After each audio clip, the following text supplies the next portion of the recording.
Bismillahirrahmanirrahim. Assalamu alaikum students. This is class 10th physics and today we are going to start a new unit number 12 geometrical optics. और उसके सब topics जो आज हम पढ़ेंगे that will be reflection of light, law of reflection and types of reflection. So firstly let's start with the geometrical optics कि आप इस यूनिट में क्या क्या चीज़ें पढ़ेंगे. आप सबसे पहले तो पढ़ेंगे propagation of light कि how does a light propagate means propagation mean move कि लाइट कैसे मूव करती है, स्ट्रेट लाइन में मूव करती है या किस तरह मूव करती है. Second one, how an image is formed by it's motion कि लाइट अगर जो है वो मूव कर रही हो तो उसकी वजह से इमेज किस तरह फॉर्म होती है. Third one is the importance of light कि अगर लाइट नहीं है तो हमें पता है कि हम कोई भी चीज़ नहीं देख सकते. So light is very important to us कि अगर हमें किसी भी चीज़ को देखना हो तो we need light for this. इसके बाद fourth one will be mirrors and lenses और जो है इससे हमें पता चलेगा कि अगर हम मिरर्स और लेंसेज को यूज़ करते हैं तो उसकी वजह से लार्जर इमेज या फिर स्मॉलर इमेज किस तरह बनती है कि अगर हम ऑब्जेक्ट की पोजीशन को चेंज करते हैं. Next one is microscope and telescope.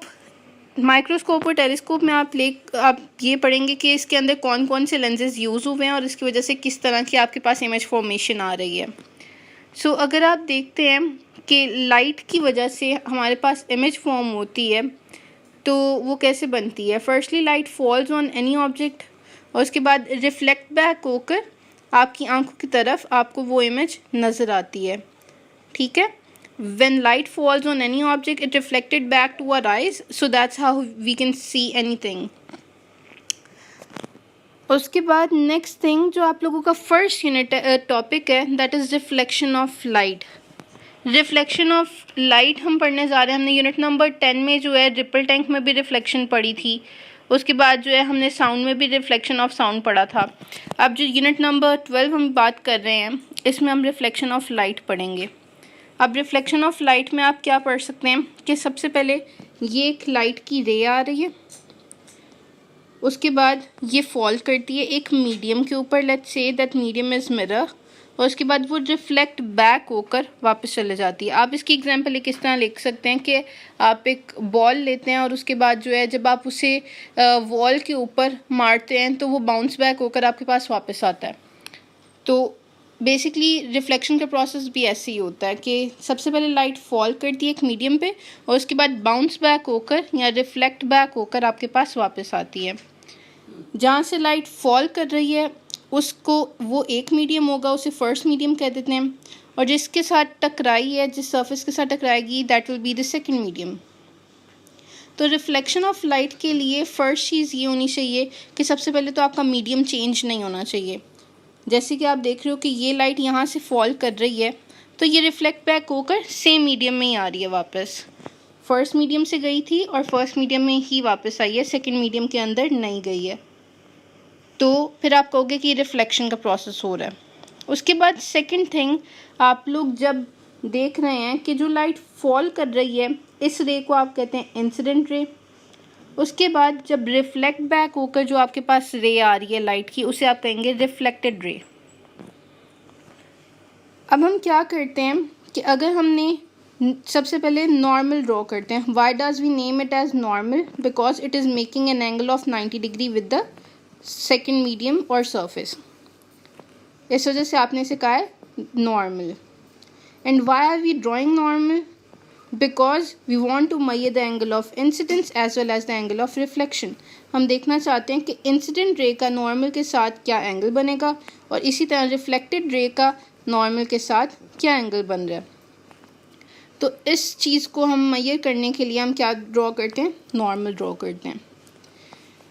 आप लोगों की बुक में जो है इंसिडेंट रे, नॉर्मल और रिफ्लेक्टेड रे और सरफेसेस को नेम दिए हुए हैं. फर्स्टली इंसिडेंट रे को ए से रिप्रेजेंट किया हुआ है जहाँ पे वो पॉइंट पे इंटरसेक्ट कर रही है या फिर जहाँ पे जाकर वो टकराती है दूसरे मीडियम के साथ उसे ओ कहा हुआ है, और जहाँ पे वो रिफ्लेक्ट बैक होती है उसे बी कहा हुआ है. नॉर्मल लाइन को उसने एन से रिप्रेजेंट किया हुआ है. तो आप कह सकते हैं कि जो है नॉर्मल लाइन और इंसिडेंट रे के दरमियान में जो एंगल होगा आप उसे कहते हो एंगल ऑफ इंसिडेंस. इसे मैं इस तरह भी कह सकती हूँ that A O N is known as angle of incidence, whereas NOB will be called as angle of reflection. तो कहते हैं when we measure these two angles, angle of incidence as well as angle of reflection, तो इन दोनों की value क्या आती है, same आनी चाहिए. That angle of incidence must be equal with the angle of reflection.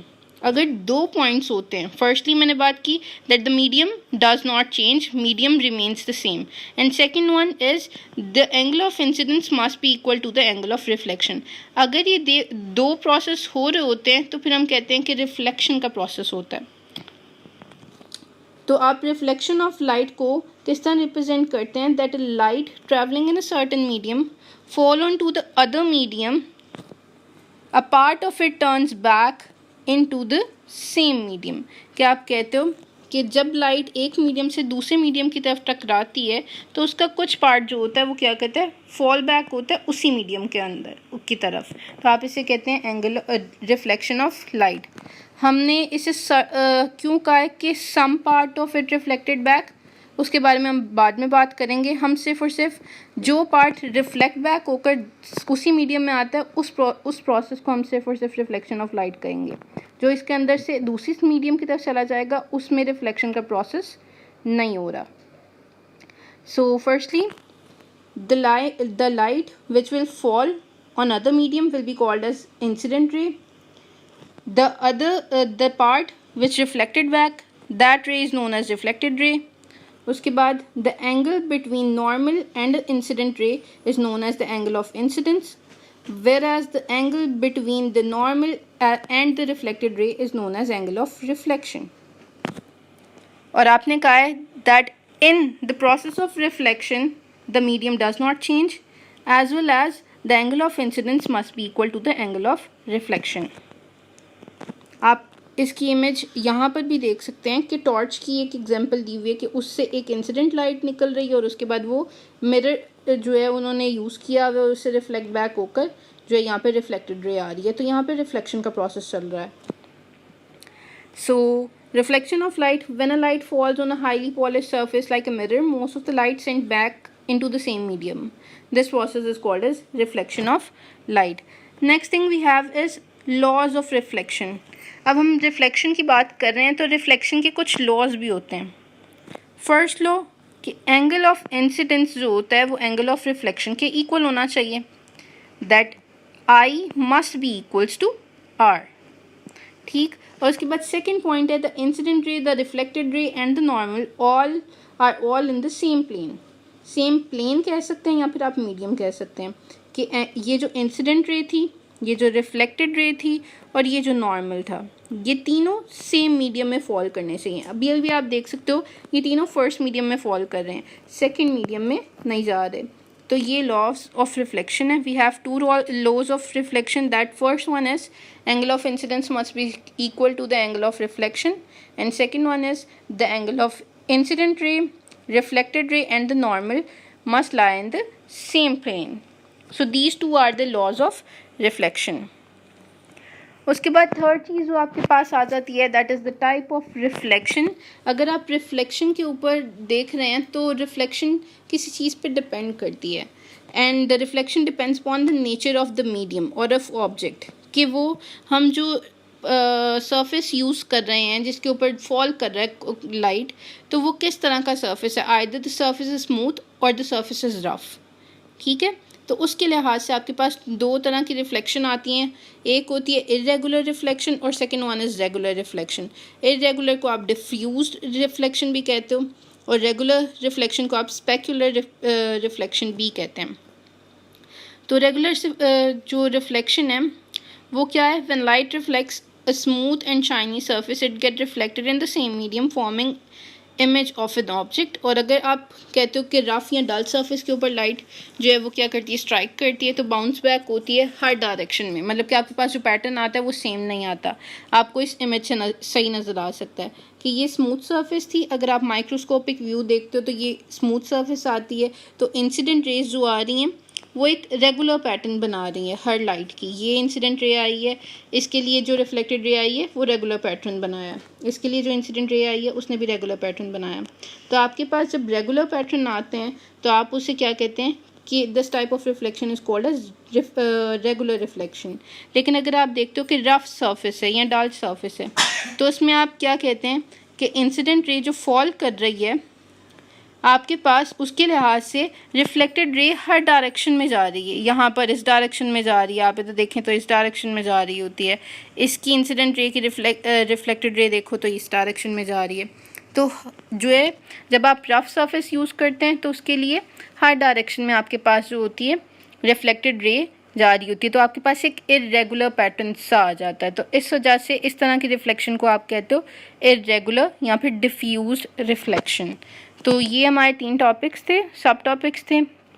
Firstly आप लोगों ने रिफ्लेक्शन ऑफ लाइट में पढ़ा है that medium should be same, and second one is angle of incidence and angle of reflection must be equal. तो फिर आप कहते हो कि रिफ्लेक्शन का प्रोसेस अकर करेगा। Second one is laws of reflection that incident ray, reflected ray and the normal must lie in the same plane, and angle of incidence must be equal to the angle of reflection. And third one is the types of reflection. We have 2 types. First one is the regular reflection and second one is the irregular reflection. That's all for today.